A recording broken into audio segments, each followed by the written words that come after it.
તો ડાંગ જિલ્લા કોંગ્રેસે કમોસમી વરસાદ અને વાવાઝોડાની સહાય વિતરણમાં પક્ષપાત થયાના આક્ષેપો કર્યા। જિલ્લા કલેક્ટરને સંબોધી અને કોંગ્રેસે આવેદનપત્ર આપ્યું।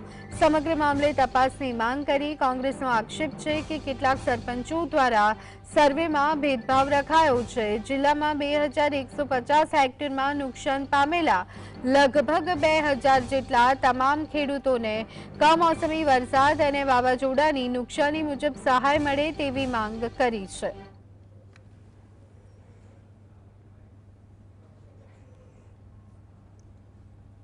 છે। પરંતુ જે ભાજપ પ્રેરિત સરપંચો છે એ લોકો ફક્ત ને ફક્ત એમના મળતિયાઓ લાગતા વળગતાઓને લાભ મળે એ રીતે લિસ્ટ બનાવે છે। તો તે બાબતે અને અમારી જે રજૂઆત હતી એ ખાસ રજૂઆત એ હતી કે ડાંગમાં સમગ્ર જગ્યાએ નુકસાન થયું છે તો તમામ ખેડૂતોને આવરી લેવામાં આવે।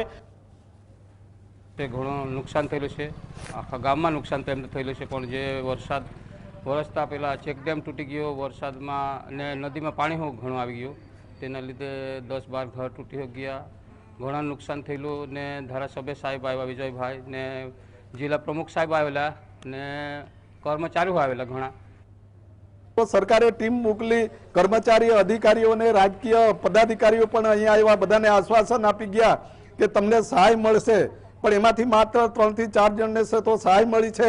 બાકીના વિધવા બેન છે, બાકીના છે તો ગરીબ આદિવાસી લોકો છે, એ લોકોના પાસે પૈસા ખર્ચાવીને કાગળિયા મંગાવ્યા, ડોક્યુમેન્ટ મંગાવ્યા, પણ એ લોકોને છે તો સહાય મળી નથી।